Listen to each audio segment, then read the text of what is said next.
Ako ang inyong Lolo Pael at ito ang aking kwento.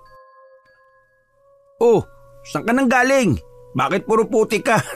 Ano, lumublob ka ba sa putikan? Hindi Hindi ko kasi alam na sa lubluban na ng kalabaw ako papunta. Kainis nga eh. May dumikit pa sa akin na linta. Ano ba kasi ginagawa mo? Alam ko na. Tumatakas ka, no? Siguro, muntikan ka na namang mahuli. Tumahimik ka nga dyan. Baka meron makarinig sa'yo dyan eh. O bakit? Wala pa naman akong binabanggit Baka mamaya kasi madulas yung bibig mo. Ikaw pa naman minsan walang preno yung bibig mo. Kasalanan mo naman kasi. Ayaw mo pang tigilan yung ginagawa mo. Ano ka ba?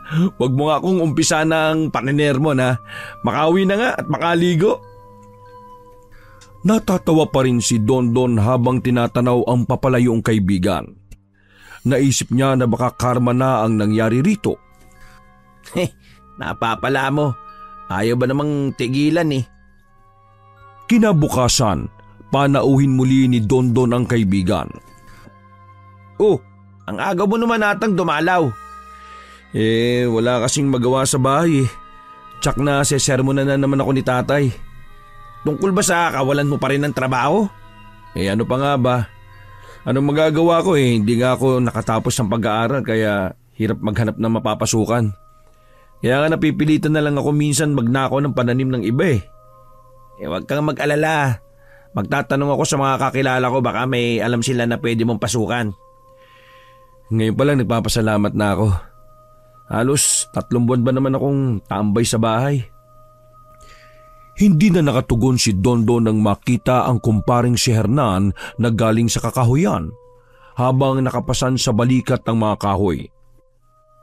Hoy, paring Hernan, daka muna sandali. Kagyat naman na lumapit ito sa kanila. Ibinaba muna sa isang tabi ang pasan ng mga kahoy. Nagpahid pa to ng pawisan o bago sila binati. Oh, kumusta kayo mga pare? Eto, ayos naman. Mukhang abala ka masyado Hindi kita napakikita eh.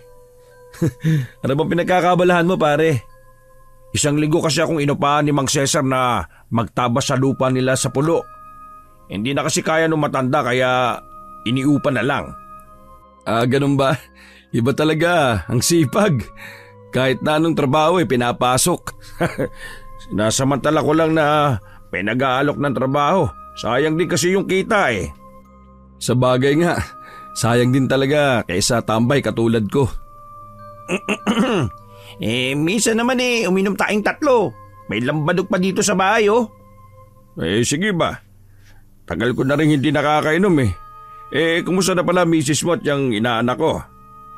Yun, nasa biyenan ko. 2 linggo sila dun Tamang-tama, walang pasok na eskwela kaya makakapagbakasyon yung mga bata.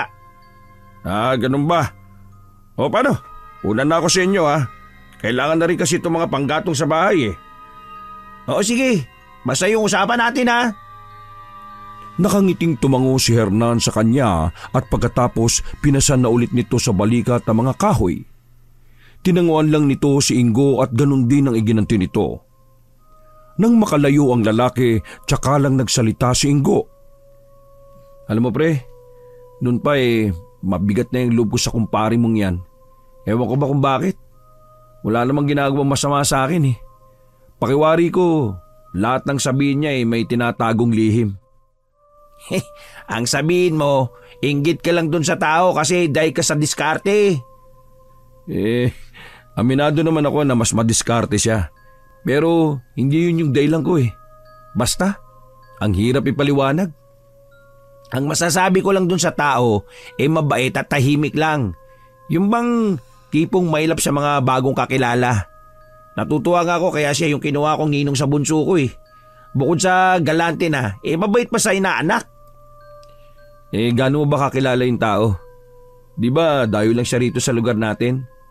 Oo, basta matagal na sila ng pamilya niya dito. Hindi ko nga alam kung bakit hanggang ngayon wala pa ring asawa yan. Hindi na umimik si Ingo. Nakatingin lang siya sa dinadaanan ni Hernan.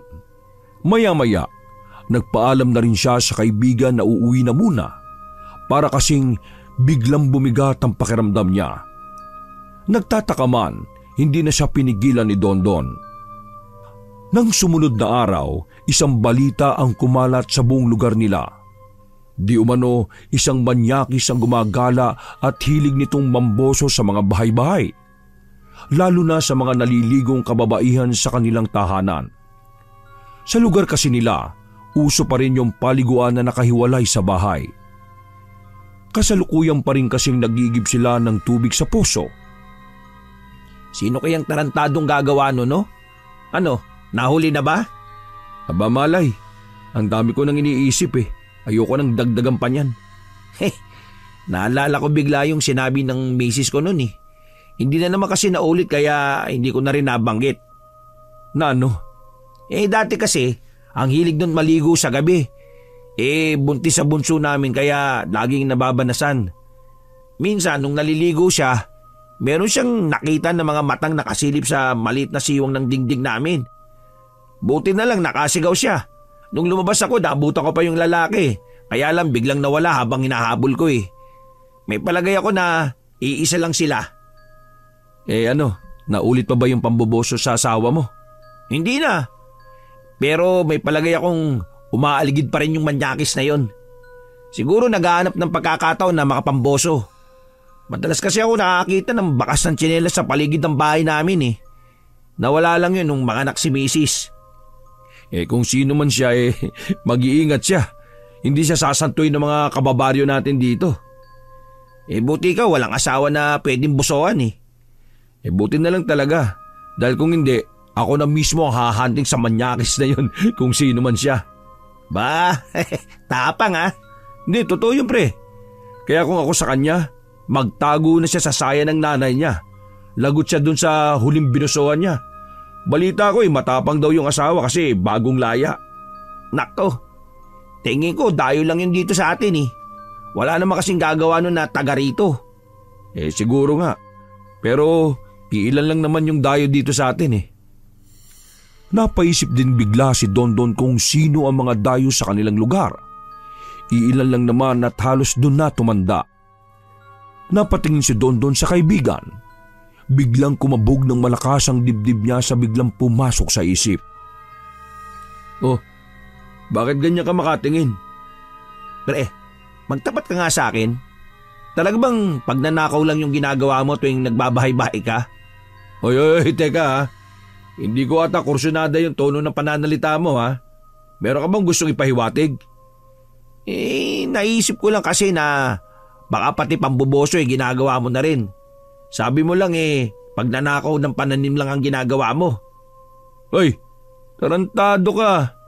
Tagalan natin magkaibigan, pinag-iisipan mo pa pala ako ng ganyang kasamang bagay.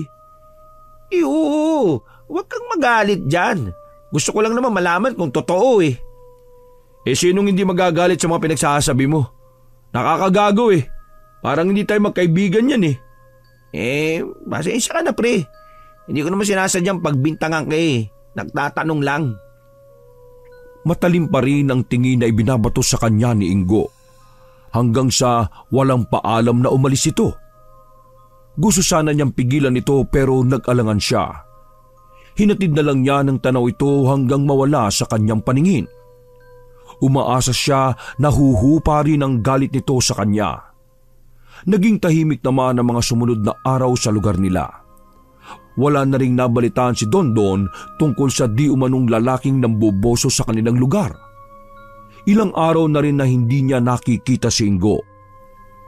Nang araw na yon, may mag-ina na bagong lipat sa kubong malapit sa kanila. Ang sabi, kamag-anak ang mga ito ng dating may-ari ng kubo na yon. Dahil sina Dondon ang pinakamalapit na kapitbahay, pinuntahan niya ang mga ito para makipagkilala. Ako yung kapitbahay nyo. Baka meron akong may tutulong. Magsabi lang ho kayo ha. Salamat pero okay naman kami rito ni Inay. Saan nga pala kayo galing? Galing pa kami sa malayong probinsya. Napatango-tango naman si Dondon at saka nagpaalam na rin. Naiilang kasi siya sa nanunuring tingin ng nanay nito. At maging sa matipid na sagot ni Salve. Para bang ayaw nitong makipag-usap. Di rin ito tumitingin ng diretsyo. Kinuwento nga niya sa asawa ang nangyari. Sabi lang nito baka nahihiya dahil sa mga dayo lang sila sa kanilang lugar. Sumang-ayon na lang din siya sa sinabi nito. Kasalukuyan siyang nasa labas ng kanilang bahay nang biglang pumasok sa isipan ang kaibigang si Ingo. Matagal-tagal na rin simula ng huling pag-uusap nila nito. Talagang nagtampo nga yata ang mokong na yun ah. Sa lalim ng iniisip, hindi na niya napansin ang papalapit na si Hernan at narinig ang sinabi niya. Sinong nagtatampo? Napalingon naman siya bigla rito. Nakangiti ito sa kanya habang nagtataka ang tingin. Uy, ikaw pala pre. Saan ang punta mo? Dito sa inyo. Sumahod na kasi ako eh. Meron lang akong ibibigay sa inaanak ko. Sino ba yung sinasabi mong nagtatampo? Ay, nako. Sino pa? Di si Ingo. Ilang linggo nang hindi nagagawi rito eh. Naisip ko, baka nagtatampo di kaya tuluyan ang nagalit sa akin. Bakit? May pinag-awayan ba kayo?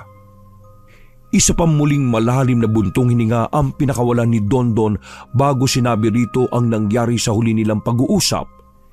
Magagalit nga yun talaga pero may basya naman kasi yung sinasabi mo eh. Ibig mong sabihin naniniwala ka na baka siya yung sinasabi nilang namboboso sa mga kababaihan dito sa atin? Sa totoo lang pare ilang beses ko na siyang nakikitang tumatakbo na para bang may tinatakasan. Nagtataka ako bakit naroon siya sa lugar na yon ng ganong oras. Naisip ko nga na baka meron siyang ginagawang bilagro kaya lang ayaw ko namang sa akin manggaling. At saka hindi ko naman siya nakita sa akto eh.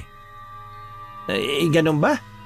Kung hindi niya titigilan yung mga ginagawa niya kapag nahuli siya tsak na kalaboso aabutin niya.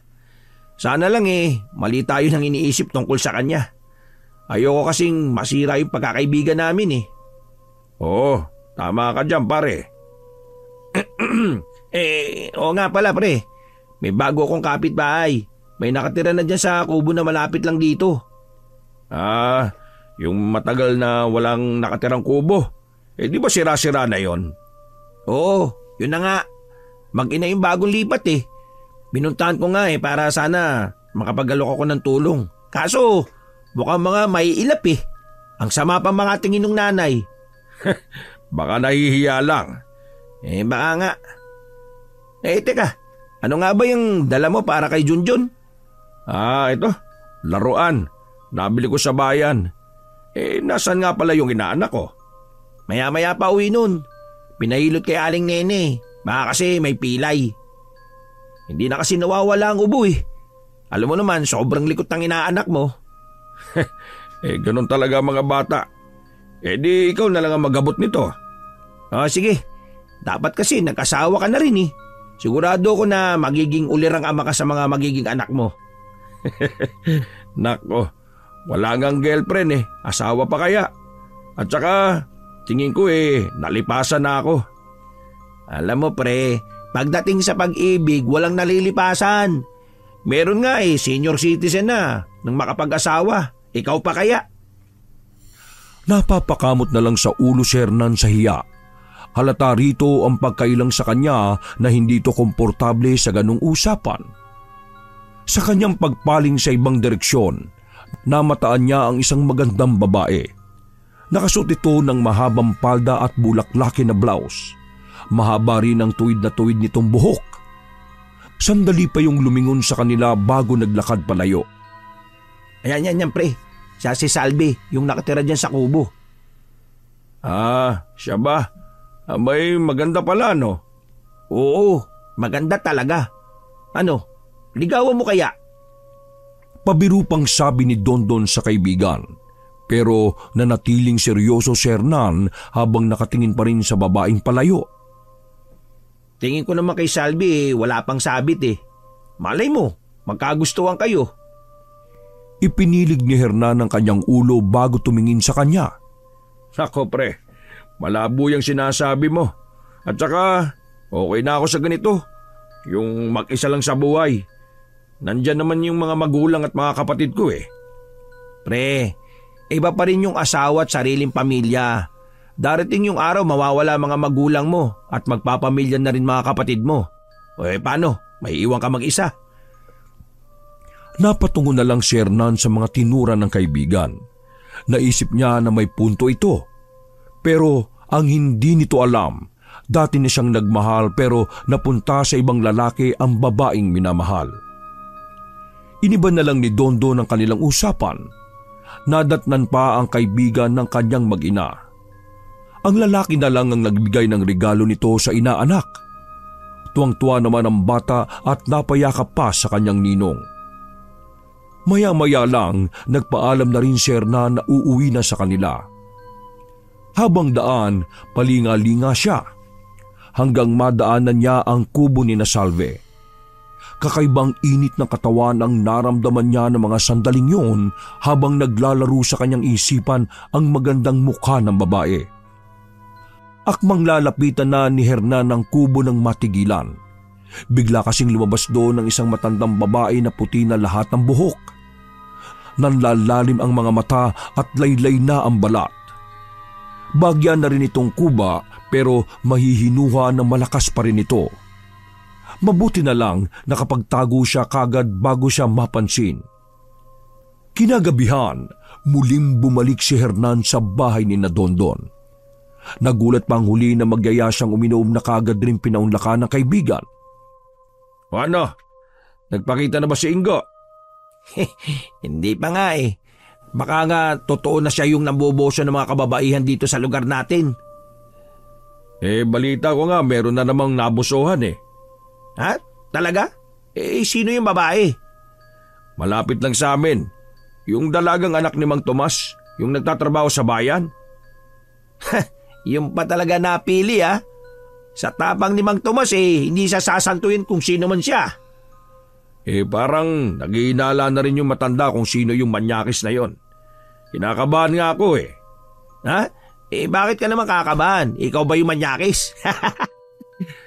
Ang ibig kong sabihin, paano kung tama yung hinala mo na si Ingo ngayon? Baka kung ano yung gawin sa kanya ng mga tao dito sa atin. Ay, oo nga no. Buti ka ba nagmamalasakit sa kanya? Sa isip na lang idinagdag ni Dondon na mabigat ang dugo rito ni Ingo sa hindi niya malaman na dahilan. Syempre naman, kaibigan na rin yung turing ko sa kanya kahit ikaw lang naman talaga yung kumpare ko. Bukas nga sasadyain ko siya sa kanila eh. Gusto ko rin malaman kung ano nga yung nangyayari sa kanya. Ano, gusto mo ba sumama? Gusto ko sana kaso may umupa sa akin na mag-awan eh. Mabuti ka bang daling makakuha ng trabaho no? Si Ingo talaga inaalat lagi eh. Buti ako, may buki rin kami nila ama. Sila, yung kapirasong lupa lang na kinatitirikan ng bahay nila yung kanila. Alam mo kasi, napansin ko na mapili rin siya sa trabaho eh. Kasi minsan inalo ko siya na sumama sa akin na magtabas. Kailangan kasi 2 tao para mabilis matapos. Aba, tumanggi siya. Sabi lang niya di niya kaya yung trabaho. Ano? Talaga? Hindi ko alam yan ha. Wala kasi siyang nababanggit eh. Baka nakalimutan lang niya. O baka hindi niya talaga sasabihin nyo kasi alam niya na sisitayin ko siya kung bakit siya tumanggi sa trabaho. Napansin ko nga rin na mapili siya sa trabaho eh. Wala na nga siyang tinapos namimili pa ng trabaho. Naiiling pang sabi ni Dondon sabay tungga sa laman ng baso. Nang maubos nila yung isang bote, humirit pa si Hernan. Aba, ganado ka uminom ngayon ha? Minsan lang naman to kaya lubos-lubosin na natin. Sa bagay nga, baka mamaya matagal ka na ulit magpakita rito. Sumilip pa sa kanila ang asawa ni Dondon at tinanong kung may kailangan pa sila. Wala na mahal. Mukhang maliligo ka ha. Bilisan mo lang at malamig ang tubig ha. Tumango lang naman ang asawa niya at nagtuloy na sa likod ng kanilang bahay. Mainit nga ang panahon Baka uulan mamaya. Baka nga. Sige, inyong pa tayo pare. Mukhang ang bilis mong malasing ngayon ha. Hindi naman. Teka. Wala na palang pulutan dito. Kukuha lang ako sandali ha. Dito ka lang ha. Huwag kang aalis dyan ha. Naiiling na lang rito si Hernan. Halata kasi sa kaibigan na lasing na ito at pasuray-suray na ang paglalakad. Siya naman ay tumayo sandali at nagmasid sa paligid habang hinihintay na bumalik si Dondon. Akmang babalik na siya sa kanyang kinauupuan nang makarinig ng mga kaluskos sa may bandang kanan niya papunta sa likod ng bahay ng kaibigan. Tinitigan pa niya ang madilim na bahaging yon. Aalisin na sana niya ang paningin doon nang may makitang anino. Akmang lalapitan niya nang marinig ang paparating na si Dondon. Oo, saan ka pupunta pre? Parang may tao kasi sa banda ron Titingnan ko sana. Baka naman aso lang. Madalas kasing napunta yung aso ng kapitbahay namin dito Sige na, maupo ka na. Uminom pa tayo. Sinulyapan pa ni Hernan ang bahaging yon bago bumalik sa pagkakaupo. Hindi pa nga nila nakakalahati ang ikalawang bote ay lumungay-ngay na ang ulo ni Dondon hanggang mapasubsob na ito sa lamesa. Naiiling na lang si Hernan na pilit na ginigising ito. Ay nako, may rin pala sa inuman Naghintay muna ng ilang sandali si Hernan bago tumayo. Tsak ang patutunguhan ng mga paa. Bago lumiko sa likurang bahagi ng bahay, nilingon pa niya ang kaibigan. Malayo pa ay dinignan niya ang lagaslas ng tubig sa banyo kung saan naliligo ang asawa ng kaibigan. Makailang beses pa siyang napalunok ng sariling laway. Habang humakbang papalapit, ang init na nararamdamang kanina dala ng alak ay lalong nagdagdag ng imahinasyon na naglalaro sa kanyang isipan. Umikot-ikot pa siya sa paligid ng banyo na gawa sa sawali ang dingding. Naghanap ng maliit na butas. Nakahanap naman siya at bahagya niya yung hinawi ng mga daliri. Naramdaman ng asawa ni Dondon ang tila may mga matang nagmamasid sa kanya. Agad niyang itinapis ang tuwalya sa katawan kahit hindi pa siya nakakaanlaw. Napatitig siya sa sawaling may butas. Tila gumagalaw kasi yon. Napansin agad niya na may mga matang nakasilip doon. Isang impit na sigawang kumawala sa kanya. Nagising naman si Dondon sa lakas ng tili na yon ng asawa. Agad niya yung dinaluhan. Anong nangyari? Bakit na sumisigaw? Nakasalubong naman niya ang asawa sa may kusina. Kahit umiiyak ang asawa ay malinaw na naintindihan ni Dondon ang sinasabi nito. Malutong na nagmumura siya habang patungo siya sa likod kung saan naroon ang banyo nila. Pagdating doon, wala na siyang naabutan. Inikot na rin niya ang buong paligid ng kanilang bahay. Wala na yung gago na yon. Sigurado ko na nakatakas yun. Pinapasok na lang niya ang asawa sa loob ng bahay. Bago niya ito iwan, sinabi pa nito na nasaksak niya ng matulis na ice pick ang manyakis. Lagi kasi itong may dala noon para proteksyon na rin dahil nga sa kumakalat na namboboso sa kanilang lugar. Nang kumalma ang asawa, muling lumabas si Dondon. Nadatnang pa niyang pupungas-pungas si Hernan sa lamesa. Mukhang nagising din ito. Pre, ano nangyari? Sigaw ba yung narinig ko kanina? Akala ko nananaginip ako Sigaw yun ni Mrs. Habang naliligo siya may namboso sa kanya. Ha? Nasaan na yung tarantadong yon? Wala, nakatakas Kung sino man siya, umanda siya sa akin, dudukutin ko mga mata niya. Tara, hanapin natin baka nasa paligid pa yung hayop na yon. Wala na, nakatakas na yun. Sigurado naman ako na hindi na yung makakapagtago pa. Hindi na lang sinabi ni Dondo nang sinabi ng asawa sa kanya. Okay na ba si kumare? Yung mga bata, ano pre, hindi ba natin to sasabihin kay kapitan? Hindi na siguro. Wala rin naman siyang magagawa Pinagpahinga ko na lang muna yung asawa ko. Masyadong natakot Bumalik sa kanya yung naranasan niya dati. Ay nako, sino kaya yung hayop na yon? Kapag nakilala ko lang kung sino siya, ako mismo yung dudukot sa mga mata niya. Napapalunok naman si Hernan sa nakikitang galit sa mukha ng kumpare. Mabuti pa uuwi na ako. Sama mo na lang asawa mo at mga bata. Pasensya ka na pre ha. Minsan lang tayo makaharap sa inuman ganito pa nangyari. Wala yon. Ako nga dapat tumingi ng dispensa May nangyayari na pala natutulog pa ako. Pasensya na talaga pre ha. Hindi ko na malayan na nakatulog na pala ako. Wala yun. Okay, paano? Pakisabi na lang kay kumari na uuwi na ako. Naglakad na palayo si Hernan habang hawak ang kanang dibdib. Lumingon pa siya at nakita niyang umikot pa sa likod ng bahay ang kumpare.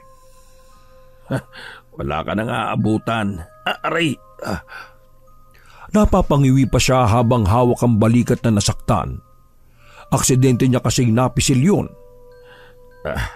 Kailangan makauwi na kaagad ako para magabot ang sugat ko. Baka ma-impeksyon pa.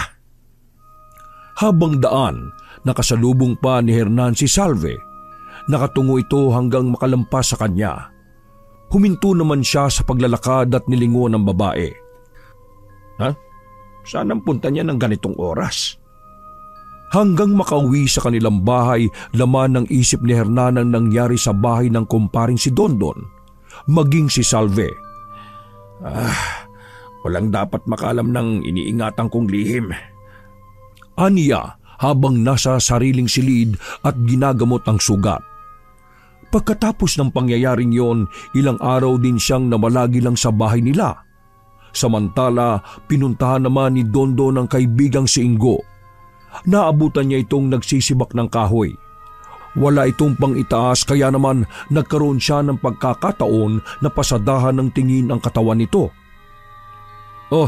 Anong masamang hangin na nagdala sa iyo rito? Dinadalaw lang kita. Masama ba?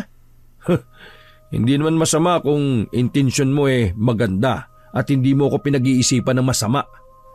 Pre, wag ka na magtampo. Hindi ko naman yung sinasadya Okay na yun sa akin. Hindi naman kita masisisi. Sa itsura ko ba naman na to? Iniwan nga ako ng nobya Wala pang matinong trabaho kundi ang magnakaw ng paninim ng iba, di ba?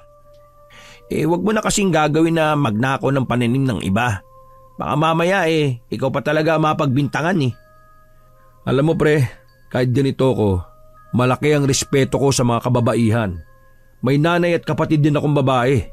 Hindi ko yun magagawa. Alam ko naman yun. Nadala lang ako sa mga naririnig ko kaya napag-isipan kita ng hindi maganda. Siya nga pala. Ano yung pinagkakaabalahan mo ngayon? Sinama ako ng pinsan ko na nakatira sa kabilang bayan sa trabaho niya. Pinasok niya akong mason sa construction. Lingguan nga lang ang uwi ko rito Di, kauwi mo lang pala. Kahapon lang na umaga. Ano na nga palang balita sa gumagalang manyakis dito sa lugar natin? Hindi na napigilan na ikwento ni Dondo ng nangyari nung nagdaang gabi sa asawa. Anong nangyari? Nakilala mo ba yung manyakis na yon? Hindi nga Huli na ako nakaresponde. Nalasing kami ni Hernan Parehas kaming nakatulog. Nandun din pala si Hernan? Oo, nagyakad kasing uminom daw kami. Perwisyo na talaga kung sino yung tarantadong yun no? Pati ako napag-iisipan mo pa ng masama. Pre, pasensya ka na talaga. Sigurado naman ako na hindi ikaw yun Kasi nasaksak kasi ni Mrs. yung namboso sa kanya. Talaga? Tapang naman pala ng asawa mo, no? May pagkakataon na matapang talaga yun. Kaya lang, nung gabing yun, bumalik sa kanya yung trauma na naranasan niya dati. Paano kaya mahuhuli yung hayop na yun? Lagi naman nagro-ronda mga tanod sa gabi. Sadyang madulas lang talaga yung hayop na yun. Parang palos kung kumilos.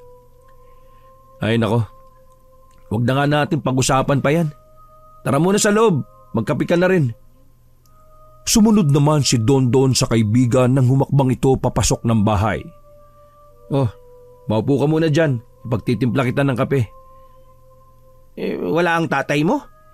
Umuwi muna sa probinsya. Gusto kasi siyang kausapin ng kapatid Ganun ba? Kaya nga okay na rin na stay in sa trabaho. Wala naman akong daratnan dito Baka matagalan pa kasi si tatay doon. Oo nga pala. May bago kaming kapitbahay na mag-ina. Nakatira sila dun sa kubo na malapit lang sa amin. Kamag-anak daw sila nung dating may-ari ng kubo. Ah, talaga?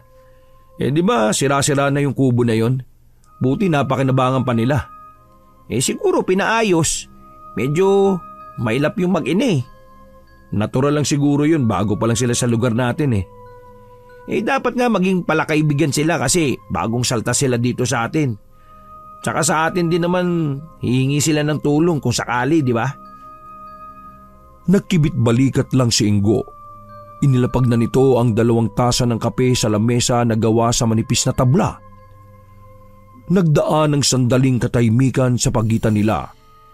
Si Dondon ay lihim na pinag-aaralan ng kaibigan. Nakakaramdam din siya ng hiya rito dahil pinag-isipan niya ito na masama. Siya nga pala pre. Kailan pala ang trabaho mo ulit?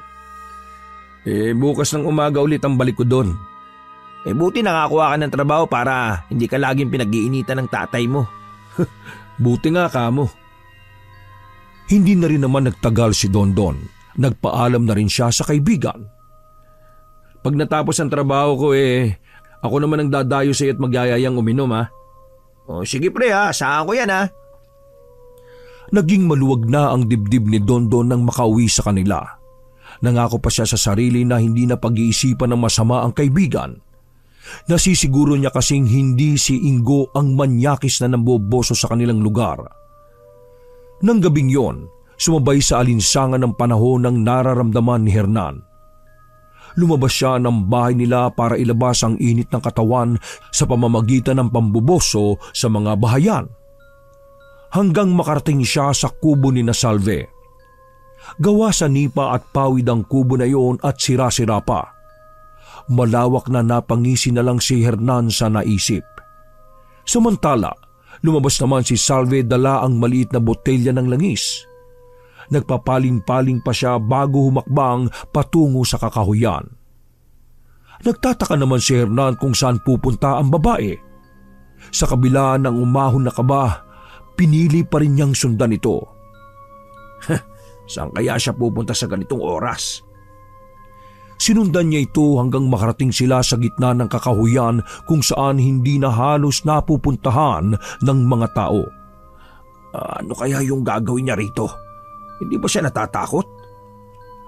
Nagpalinga-linga pa si Salve sa paligid bago hinubad ang kasuotan. Nanlaki naman ang mga mata ni Hernan at daig pa ang naistatwa sa kinatatayuan. Kinuha ni Salve ang botelya ng langis at ipinahid yon sa kanyang buong katawan. Pagkatapos, tumingala sa bilog na buwan.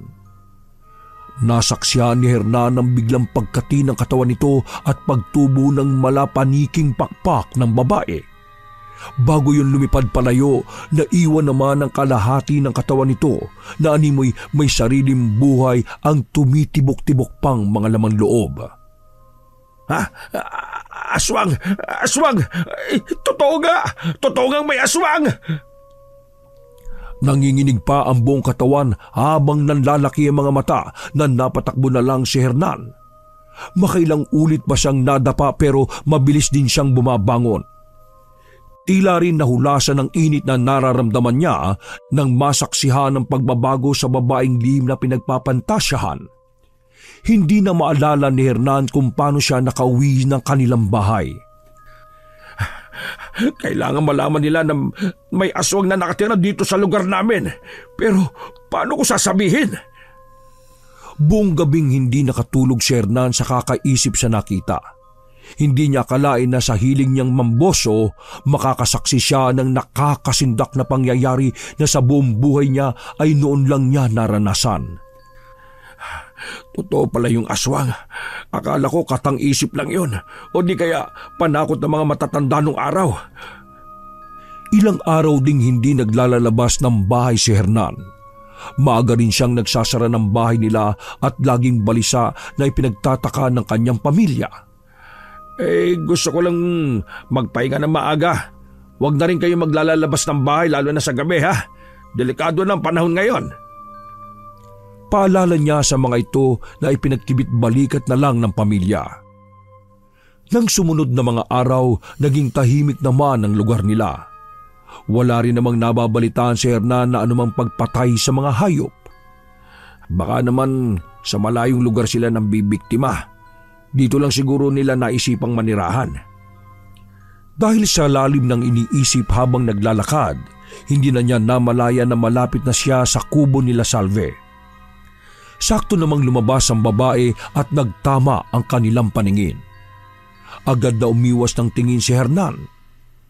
Akmang-hakbang na sana siya palayo nang tawagin siya nito. May kailangan ka? Hingi sana ako ng pabor. Kung pwede mo ba akong tulungan na putulin yung punong nabali sa pinakakusina namin. Huwag ka mag-alala, babayaran kita. Sadyang hindi ko lang talaga kaya eh. Sige. Yun lang pala eh. Pigil ang hininga na sumunod si Hernan sa babae. Sa may likod ng kubo sila nagdaan. Nakita naman niya na nakahambalang ang katawan ng puno sa may kusina nila. May bahagi pa nga ang nasira. May itak ba kayo?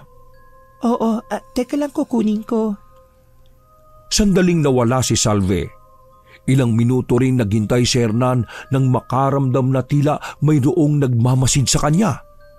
Paglingon niya sa may bintana, muntik na siyang mabuwal sa takot. Nakadungaw kasi ang matandang babae. Matalim ang titig nito sa kanya. Buti na lang maya-maya ay lumabas na rin si Salve habang tanga ng itak. Iniabot na rin sa kanya ang itak. Isang oras din bago niya natanggal ang katawan ng puno. Tagaktak na siya ng pawis nang matapos. Salamat sa iyo, Hernan. Teka, paano mo nalaman yung pangalan ko? Narinig kong tawag sa iyo ng kaibigan mo. Oo nga pala. Kapitbahay mo nga pala sila Dondon. Magkano nga pala yung ibabayad ko sa iyo? Ha? Ay, hindi na. Okay lang yun. At saka, hindi ako nagpapabayad.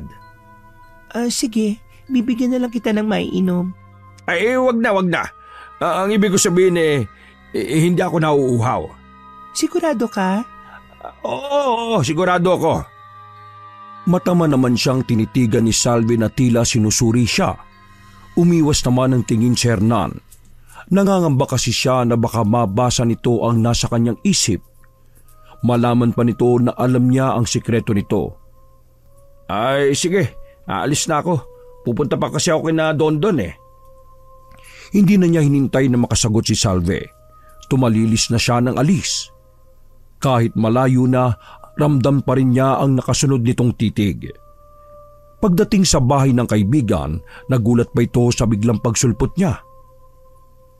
Oh, para ka namang kabuti na basta na lang sumusulpot. Bakit parang pagod na pagod yung itsura mo? Ha? Ay, galing ako kina Salve. Ha? Diyan sa kapitbahay ko? Anong ginagawa mo sa kanila? Nagpatulong lang siya sa akin.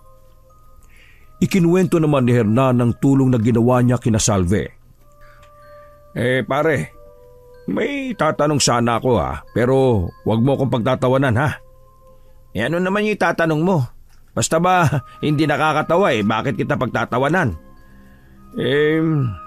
Naniniwala ka ba sa aswang? Matagal muna ang ginawang pagtitig sa kanya ni Dondon bago ito nagsalita. Yan lang ba itatanong mo? Oo Ano, naniniwala ka ba?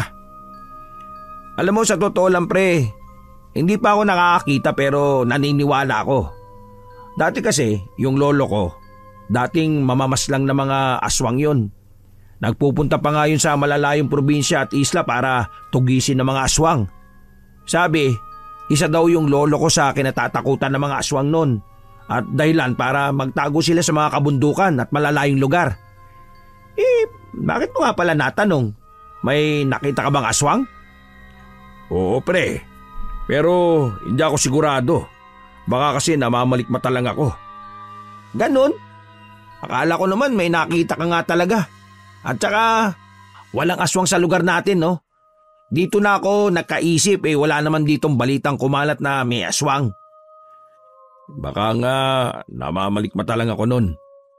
Saan ba banda mo nakita? Sa himpapawid. Parang malaking ibon eh. Baka nga ibon lang yung nakita mo. Baka nga pre. Ay nako, yung malaking salot dito sa lugar natin, hanggang ngayon hindi pa rin nahuhuli. Yung manyakis na yun. Hindi pa rin pala. Wala kasi akong balita eh. Paano? Hindi ka rin yata naglalalabas eh. Teka. Akala ko ba yung pinag-iinalaan mo yung si Ingo? Hindi pare. Nagkamali lang ako ng paratangan ko siya. Hindi siya yun. Sigurado ka? Oo. Nahiya nga ako sa kanya eh. Naiiling pang sabi ni Dondon. Dahil hindi nakatingin sa kaibigan, hindi na niya napansin ang kakaibang titig na ibinibigay ng kaharap. Okay, sige pare. Uwi na muna ako. May gagawin pa kasi ako eh. Okay, sige. Ingat ka sa pag-uwi ah. May kalayuan pa naman sa inyo. Mabigat ang mga hakbang na umalis si Hernan. Iniwasan na lang din niyang mapadaan sa kubo nila Salve. Pagdating sa kanila, agad siyang nagkulong sa kanyang silid. Iiwasan ko na lang sigurong lumabas ng gabi para hindi ko na makita yung nilalang na yun. Kinabukasan ng tanghali, balisa na naman si Hernan. Hindi siya mapakali na pabalik-balik ang kanyang lakad. Nang hindi na nakatiis, lumabas siya ng bahay nila. Napatingin siya sa mataas na sikat ng araw. Isang bahay na malayo sa kanila ang kanyang pinuntahan. Malayo na ito sa karamihan. Mag-anak ang nakatira sa bahay na yon at hapon na kung dumating ang padre di pamilya. Ang tanging naiiwan doon ay asawa at 2 taong gulang na anak. Agad siyang naganap ng maliit na siwang ngunit bigo siyang makahanap. Lulugo-lugo na lang na nilisan niya ang lugar. Nakarating siya sa bahay ng kumparing si Dondon. Nakita niyang papaalis ang lalaki. Tamang-tama. Wala din tsak yung mga anak at nasa eskwelahan. Mabilis ang mga hakbang na lumapit siya sa bahay ng mga ito. Narinig naman niya ang paglagaslas ng tubig. Nabuhayan siya ng pag-asa ng mga sandaling yon. Nadismaya lamang siya nang makitang wala na ang butas na maaari niyang silipan. Nako, malas naman oh. Hindi niya akalain na mapapalakas ang boses niya. Biglang nagsalita ang kumari niya at nagtanong kung sino ang nasa labas ng banyo. Tinawag pa nito ang asawa. Kumaripas na ng takbo si Hernan. Sa pagmamadali, nabangga pa niya si Salve. Nako, pasensya na hindi ko sinasadya. Sino bang tinatakasan mo? Nagmamadali ka? Wala. Sige na, mauna na ako. Naliligo sa sariling pawis si Hernan bago pa man siya makauwi na kanilang bahay. Buisit, muntik na naman ako mahuli. Ilang araw na namang ulit hindi naglalalabas ng bahay nila si Hernan. Isang hapong yon, habang namamahinga siya, tinawag siya ng kanyang ama at sinabing nasa labas si Dondon at hinahanap siya. Lumabas siya nang hindi namamalayan na hubad baro pala siya. Oh, pre, napadalaw ka. May pinuntahan akong malapit lang rito, kaya naisipan ko na rin na dumaan. Wala kayatang trabaho ngayon. Oo nga mahigit 1 linggo na nga yata. Natigilan naman bigla si Dondon nang makita ang sugat nito sa may bandang kanang dibdib. Medyo sariwa pa yon. O pre, bakit nagkasugat ka? Ha? Ito ba? Sumabit sa sanga ng puno. Oo, sumabit. Ganun ba? Napaisip naman bigla si Dondon. Mukha kasing hindi yun sumabit sa sanga ng puno. Ano pre, gusto mo ba ng maiinom? Hindi na. Katatapos ko lang din kasing magkape sa bahay ng pinuntahan ko eh. Malapit lang dito sa inyo. Okay, tara. Pasok ka muna sa loob. Hindi na rin. Duman lang talaga ako. O sige, palis na rin ako. Okay, sige pre. Ingat sa pag-uwi ha. Ngumiti pa si Dondon sa kanya bago tumalikod. Napatingin naman si Hernan sa sugat niya. Nako, bakit ba kasi nakalimutan kong magbihis eh? Nakita tuloy niya itong sugat ko. Matuli na lumipas ang mga araw. Mas lalong naging madalang na ang pagkikita ng tatlo. Si Ingo ay madalang nang umuwi kasi kahit araw ng linggo may pasok ito. Si Hernan naman ay nag-iingat lang na mahuli na siya ang manyakis sa kanilang lugar. Lalong tumibay ang kutob ni Dondon na hindi nga si Ingo ang manyakis. Kahit kasi wala ang kaibigan, patuloy pa rin ang pamboboso ng salarin. Sino nga kaya siya? Naitunong ni Dondon habang nakatanaw sa kadiliman ng gabing yon. Ay, ang hina naman kasi ng mga nagpapatrolya ng mga tanod dito sa amin eh. Para naman kasing puro tulog lang sa kangkungan ang ginagawa nila kaya hindi mahuli-huli yung salarin. Naiiling na lang siya. Akmang isasara na niya ang bintana nang makarinig ng malakas na pagaspas ng pakpak. Ha? Laking ibon naman ata nun. Lalabas sana si Dondon para tingnan yon nang matigilan siya. Biglang naalala ang sinabi ng kumparing si Hernan. Nang muling marinig ang pagaspas na mga pakpak, agad na niyang isinara ang bintana. Maging ang pinto ay tiniyak na nakalak ng mabuti. Inilabas rin niya ang buntot pagi na pag-aari ng kanyang lolo na ibinigay naman sa kanya ng ama. Nagtataka naman ang asawa niya sa ikinikilos niya. May aswang!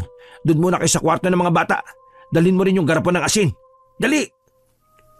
Nahintatakutan namang sumunod ang babae. Si Dondon naman nanatili sa sala ng bahay. Pinapakiramdaman niya ang pagaspas ng pakpak. Naroon pa rin yun. Pero habang tumatagal ay pahina na ng pahina. Nakahinga naman siya na maluwag ng tuluyan ng lumayo ang aswang. Ay, salamat naman. Totoo nga yung sinabi ni Hernan ha. May aswang nga. Kinabukasan, pagkatapos ng almusal, nagpaalam muna si Dondo na pupuntahan ng kumpare nilang si Hernan. Habang daan, nakasalubong niya si Ingo. O pre, saan ka pupunta? Para kang hinahabol ng 10 kabayo dyan ha. Bala ko pa naman sanang puntahan ka sa inyo. Buti nakasalubong kita. Pupunta sana ako kina paring Hernan. Tara, sama mo muna ako sa kanila. Sandali lang naman ako doon eh. Oy, sige. Para makarating na rin ako sa bahay nila. Nang makarating sila sa bahay ng lalaki, ang nadatnan lang nila ay ang nanay nito. Sabi nito, kaalis lang daw ng anak. Agad na rin silang nagpaalam. Baka may trabaho yung tao. Siguro nga. Ikaw, wala ka bang trabaho ngayon? Tapos na. Inalok nga ako ng pinsan ko kung gusto ko nga ba daw sumama sa kanya. Kaso, malayo yung next project eh. Sabi ko pag-iisipan ko muna. Ayoko rin naman kasing malayo sa pamilya ko.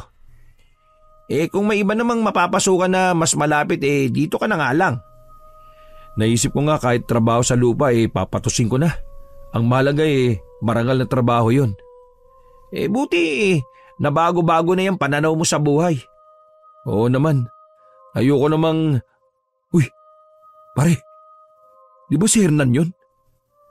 Sabay turo sa lalaking mabilis na naglalakad. Akmang tatawagin ito ni Ingo nang pigilan siya. Lihim rin nila itong sinundan. Ano bang nangyayari ha? Bakit kailangan nating sundan yung kumpare mo? Hindi ko rin alam Basta, sundan na lang natin siya. Ano? Ang gulo mo, hindi kita maintindihan. Basta, sumunod ka na lang. Napapakamot na lang ng ulo si Ingo na nakasunod sa kanya. Sa kakasunod kay Hernan, nakarating sila sa isang bahay na malayo ng agwat ng mga kapitbahay. Agad silang nagtago nang magpalinga-linga si Hernan. Ang mga sumunod na pangyayari ay hindi nila inaasahan. Nakatinginan pa silang dalawa nang makita na binobosohan nito ang babaeng naliligo. Abay, manyakis pala yung kumpare mo Siya pala nang boboso? Ang tagal kong nag-isip kung sino yung manyakis na namboboso sa asawa ko. Yung pala, siya lang. Kumpare ko pa. Oo, uminahon ka lang pre. Huwag ka magpadalos-dalos. Uy, saan ka pupunta? Ngunit nagmistulang bingi si Dondon. Parang mabangis na hayop na sinugod nito ang kumpare na nagulat sa bigla niyang pagsulpot. Hayop ka! Ikaw pala yung manyakis! Kumpare pa kita! Papatayin kitang hayop ka! Sunod-sunod naman na suntok ang pinakawalan ni Dondon sa nagulat na lalaki. Agad namang umawat si Ingo ngunit nagmistulang mabangis na hayop si Dondon na ayaw magpaawat. Hindi ko alam ang sinasabi mo. Ano ba? Aray!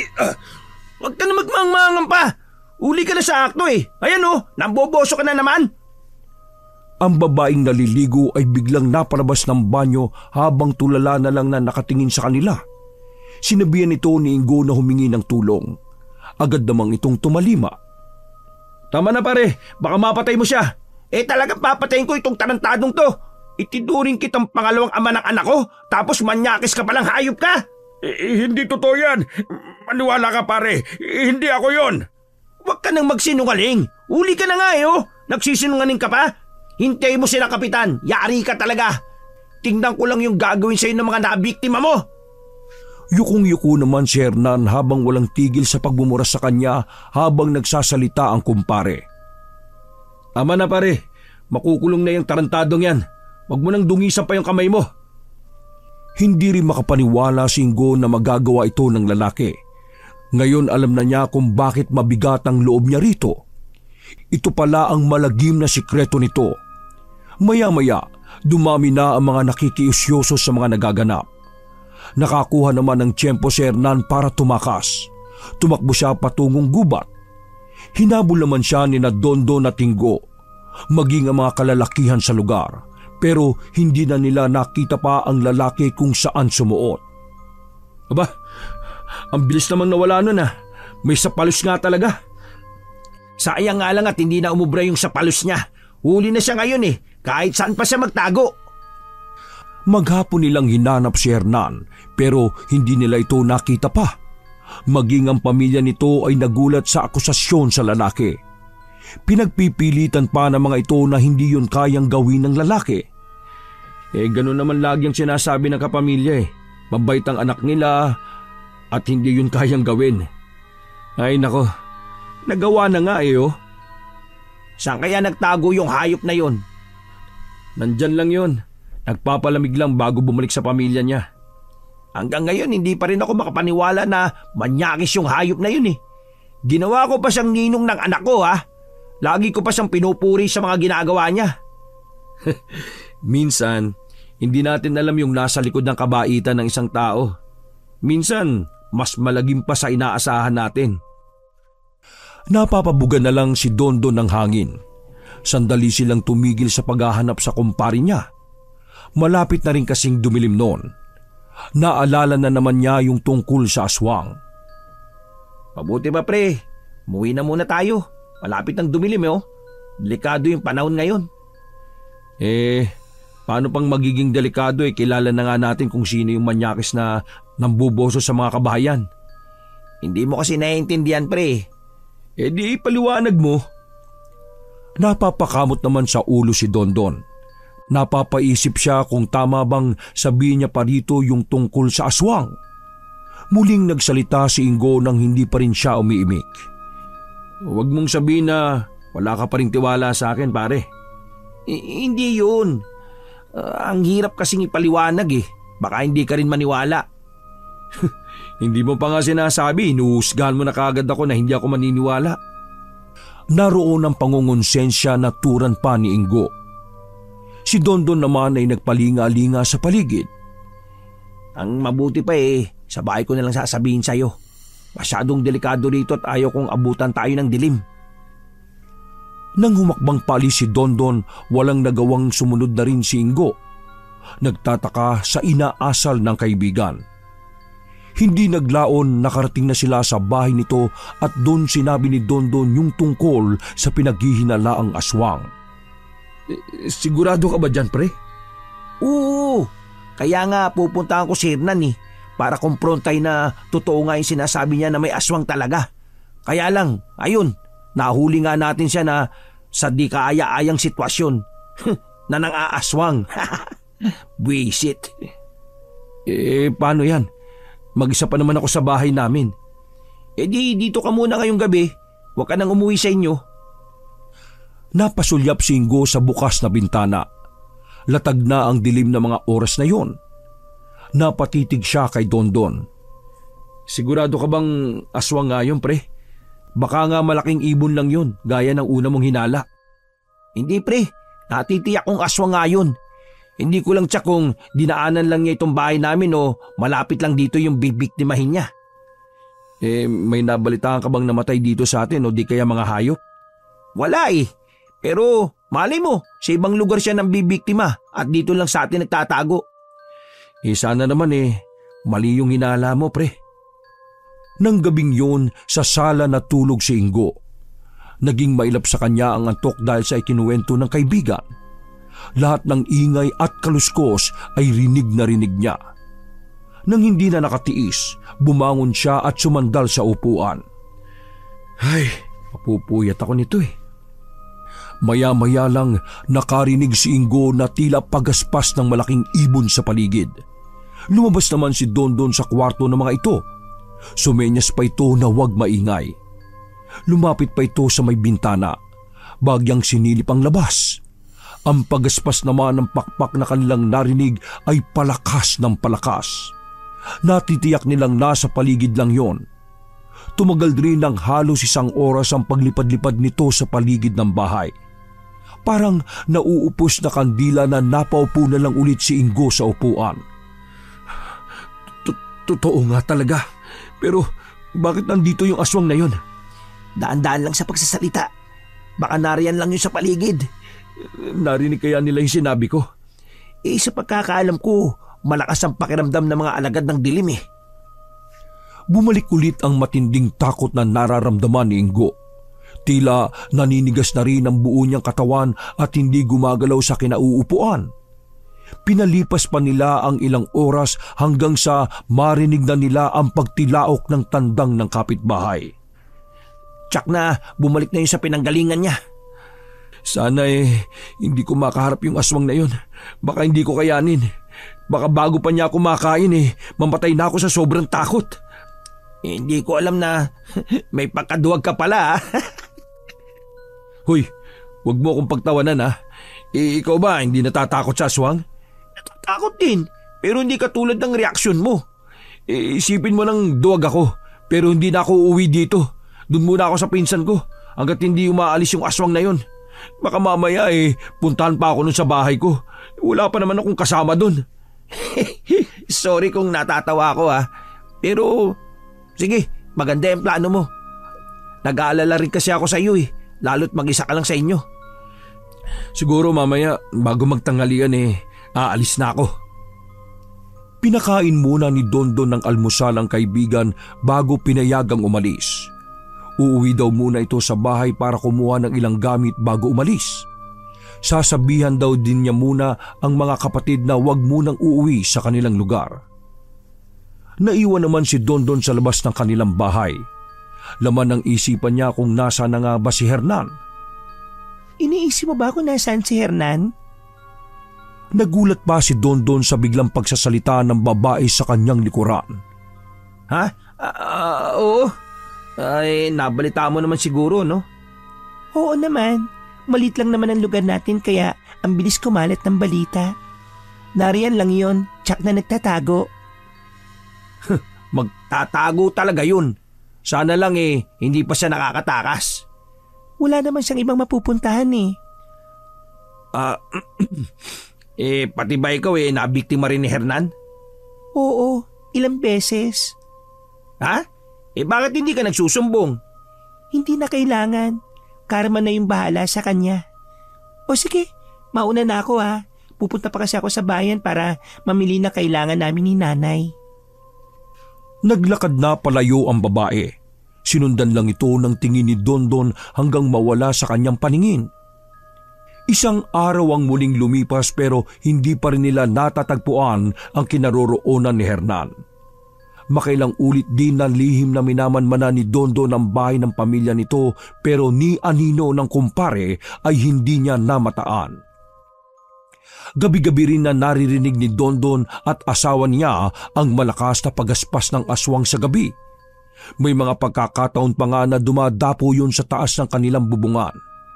Kaya naman, kinabukasan din ay nagsaboy ng napakaraming asin sa bumungan ng bahay si Dondon. Tingnan ko lang kung makakadapo ka pang aswang ka. Isa ka ring salot katulad ni Hernan eh.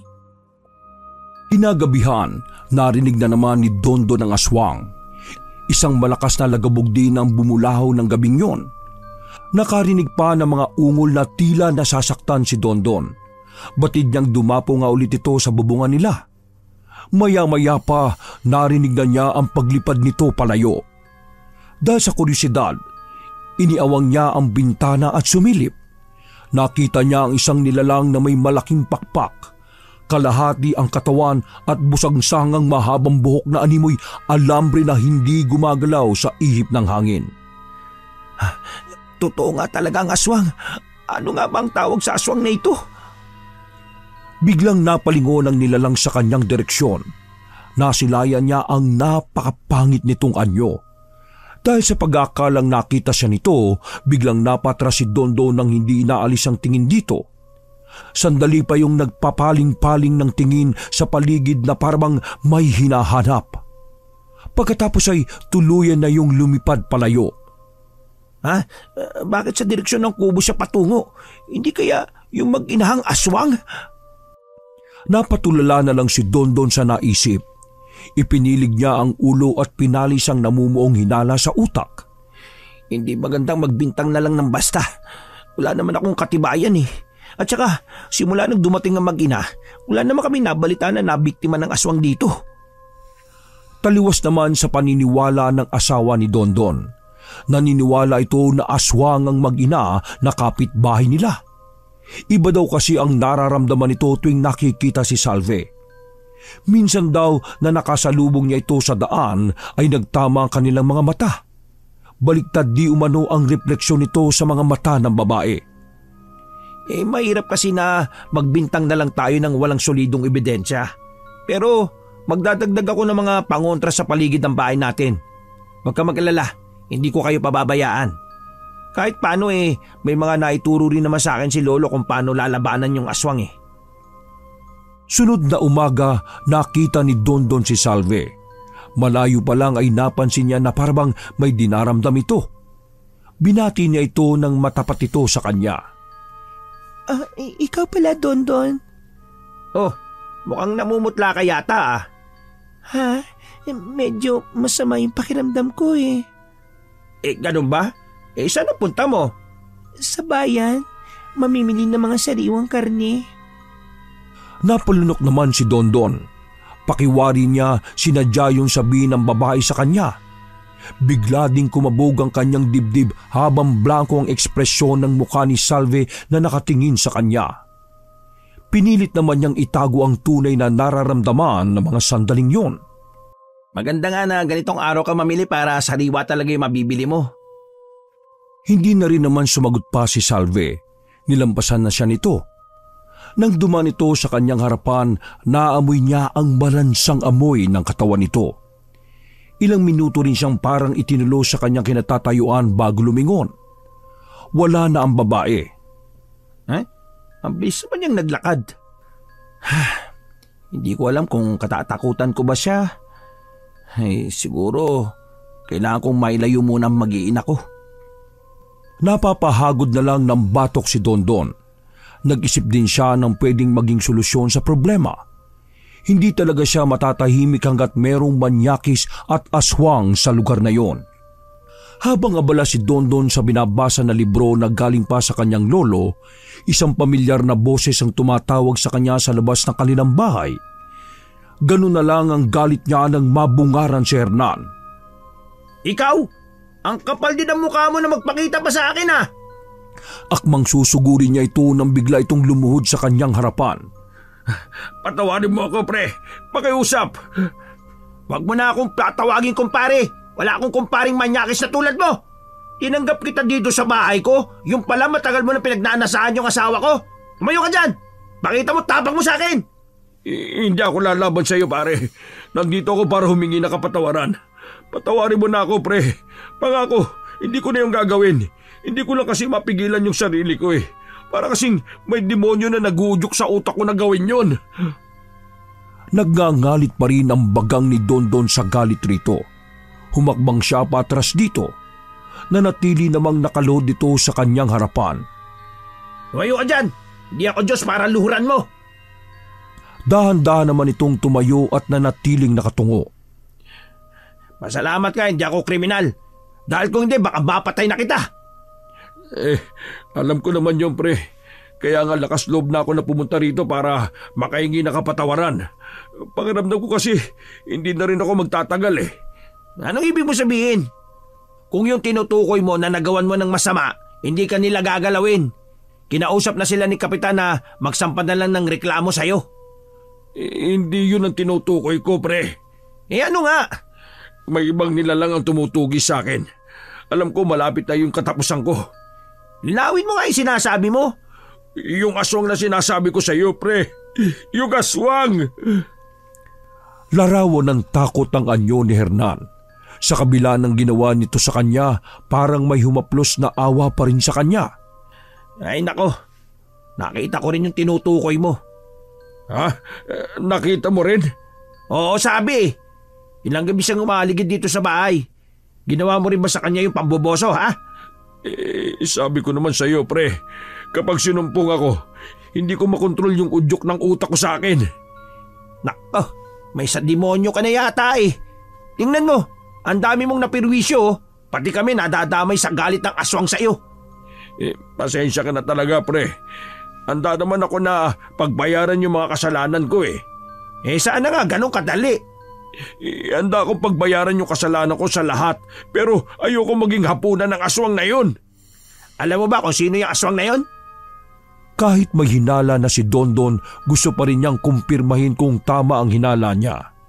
Matagal muna siyang tinitigan ito bago sumagot. Yung kapitbahay niyo, pre, siya yung aswang. Talaga? Sabi na nga ba't tama ako eh? Anong gagawin ko? Hayaan ko na lang bang mamatay ako sa aswang na yon? Sa panahon kasi ngayon, wala nang basta-basta maniniwala na may aswang pa ngayon. May malaki ka pang atraso kaya hindi tayo basta-basta makakahingi ng tulong. Napatungo na lang si Hernan sa kanyang sinabi. Lumaylay din ang kanyang balikat, tanda ng pagkatalo. Tatanggapin na lang niya ang malagim niyang kapalaran. Siguro, yan ang sinasabi sa iyo ni Salvi na karma. Oo, pre. Alam ko. Ang mabuti pa umuwi ka na muna sa inyo. Hindi ka naman pababayaan ng pamilya mo eh. Kailangan mo nang umalis. Ayokong abutan ka rito ng asawa ko. Pati hindi ang galit nun sa'yo. Maluha-luha pa rin na tumango si Hernan. Nang akmang aalis na ito ay tinawag siya ni Dondon. Mag-iingat ka ha. Pupuntahan na lang kita sa inyo. Napangiti naman ito bago nagmamadali ng umalis. Ay nako, ano ba itong ginagawa ko? Dapat nga, hayaan ko na lang siyang gawing hapunan ng aswang na yun eh. Naiiling na lang si Dondon sa sarili. Lalo tuloy siyang naguguluhan. Nang sumunod na araw, dumating si Ingo. Umuwi lang daw ito para kumuha ng gamit sa bahay. Ano pre, duman na rin ako dito para makibalita. Ayun, nandito kahapon si Hernan. Ha? Talaga? Kapal naman ang apog niya para makipagkita pa sa'yo. Naisip ko nga din yan eh. Pero pumunta siya rito para humingi ng kapatawaran sa mga ginawa niya. Dapat isumuko siya kay Kapitan para pagbayaran niya yung mga ginawa niya. Gusto rin naman niya kaso meron siyang kinatatautan eh. Ano yun? Yung mabugbog na mga kapamilya ng binusohan niya? Tama lang yun sa kanya. Kulang pa nga yun eh. Hindi yun pre. Ano daw? Pati kasi yung aswang hinahanap siya. Ano? Huwag mong sabihin na pati yung aswang hindi rin niya pinalampas. Antindi naman niya. Kaya nga niya nakilala kung sino yung aswang eh. Sino naman daw? Walang iba kundi yung kapitbahay ko. Ha? Sigurado daw siya? Pre, nung pa malakas na yung kutob ko na sila nga yung aswang. Parang biglang sumakit ang ulo ni Ingo. Hinilot-hilot pa niya ang sentido niya. Sana pala hindi muna ako umuwi. Buti nga umuwi ka. Samahan mo ko. Saan naman? Doon kina Hernan. Huwag mong sabihin na tutulungan mo pa yung hayop na yon. Hayaan mo siyang lapain ng aswang. Kung ako sa'yo ituturo ko pa yung kinaroroonan niya Uy, sama mo naman pre. Huwag ganyan. Aba, pagkatapos niyang busuan yung asawa mo? Nako, kung ako yun, baka mapatay ko pa yun sa gulpi. Galit pa rin naman ako sa kanya Hindi ko na ulit hayaan na makalapit siya sa pamilya ko. Pero ibang usapan yung tungkol sa aswang. Ikaw ba, komportable ka merong aswang sa paligid? Kaya nga ayaw ko umuwi muna rito Baka mamaya ako pa yung mabiktima ng aswang na yun. Kaya nga, para din to sa mga kababaryo natin. Ano ka ba, bayani? Itataya mo buhay mo para sa ibang tao? Hindi yun. Gusto ko lang mawala yung mag-inang aswang na yun dito sa atin. Kasi, buntis si Mrs. ulit Ha? Talaga? Aba, congrats Salamat. Pero hanggat nariyan yung mag-inang aswang na yan hindi ako mapapanatag. Ay, sa bagay. Ano palang plano mo? Matagal na tinitigan ni Dondon ang kaibigan bago ito niyaya na puntahan si Hernan sa kanila. Wala namang magawa kundi sumunod na lang ito sa kanya. Pagdating sa bahay ni Hernan, biglang sumulak ang dugo ni Ingo rito. Larawan sa kanya ang galit rito. Minabuti niyang maglakad-lakad muna sa paligid habang nag-uusap ang dalawa. Pagpasensyaan mo muna si Ingo. Noon pa kasi mainit na yung dugo niyan sa iyo Tapos siya pa yung napagbintangan ko manyakis. Yung pala ikaw naman pala. Oh, ayos lang. Naintindihan ko naman yun Sinabi ni Dondo na kakausapin niya ang mag-ina para lisanin na ang kanilang lugar. Paano mo yung gagawin? Sasabihin ko na alam ko na yung sikreto nila. Hindi ko alam kung epekto yan Baka ang hingi nilang kapalit ako. Susubukan pa rin natin. Hindi ko hayaan na may kapitbahay akong aswang. Habang nag-uusap sila, humahangos naman na lumapit sa kanila si Ingo. Pre, nakita ko si Salve. Parang lihim siyang nagmamasid. Ang lakas talaga ng pang-amoy niya kahit araw pa. O sige, pupunta na namin siya ni Ingo habang maliwanag pa. Ha? Bakit tayo? Hindi ba dapat kayo ang haharap sa kanya? Hindi siya pwedeng sumama. Isusukunan niya yung sarili niya kay Kapitan. Habang nagpaplano ng gagawin, biglang nagbago ang isip ni Dondon. Teka, sama mo na lang si Hernan kina Kapitan. Kapag kalat na ang dilim at wala pa ako, alam niyo na kung anong gagawin niyo. Pre, hindi ba masyadong delikado yung gagawin mo? Kailangan ko tong gawin. Kasalanan mo kasi to, Hernan Kung hindi dahil dyan sa kamanyakan mo wala sana tayo sa ganitong sitwasyon. Patawarin niyo na ako. Hindi ko naman sinasadya na malagay kayo sa alanganin Hindi daw sinasadya. Talaga naman Oo, tama na yan. Mabuti pa lumakad na tayo. Bago maghiwa-hiwalay, tinapik-tapik pa ng dalawa ang balikat ni Dondon. Mag-iingat kayo Ikaw yung mag-ingat Tinanaw muna ni Dondon ang dalawa bago siya humakbang papunta sa kubo ni Salve. Hindi pa man siya nakakalapit, lumabas na ng kubo si Salve. Madilim ang anyo nito at matalim ang mga titig sa kanya. Ang lakas naman ng lobong pumunta rito. Nagulat pa si Dondon sa malagom na tinig ng babae. Malayo kasi yon sa boses nito noong mga nakarang araw na nakakausap niya ito. Nandito ko para sa isang kasunduan. Anong klaseng kasunduan? Huwag kang tumawa dahil seryoso ko. Wala ka rin takot na pumunta dito, no? Masasabi kong nagmana ka nga sa lolo mo. Ha? Kilala mo lolo ko? Sinong hindi makakakilala sa kanya? Siya ang umubos ng lahi namin. Kung kilala mo pala yung lolo ko siguro naman may ideya ka na kahit papano na may alam ako na maaari nyo ikapahamak. Lalong nagdilim ang anyo ni Salve. Napansin rin ni Dondo ang pagkuyom ng mga palad nito. Wala akong intensyong masama o saktan kayo Gusto ko lang na umalis kayo sa lugar na ito at huwag nang babalik pa. Dahil kung hindi, mapipilitan akong gawin ang isang bagay na ikapapahamak ninyo. Nagtagisan pa sila ng titig nito bago ito umiwas ng tingin. Tumaas baba rin ang dibdib nito sa pinipigilan na emosyon. Sige, Aalis kami sa lugar na ito. Napangiti naman si Dondon sa narinig na desisyon nito. Buti na lang kumagat ito sa kanyang mga sinabi. Hinatid pa ng tanaw ni Dondon ang pag-alis na mag-ina. Si Hernan naman ay sumuko at hinarap ang mga reklamo sa kanya. Naroon pa rin sa lugar nila ang kumpare pero madalang na itong lumabas. Pinutol na rin ni Dondon ang pagiging magkumpare nilang dalawa para sa ikatatahimik ng kanyang pamilya. Wakas!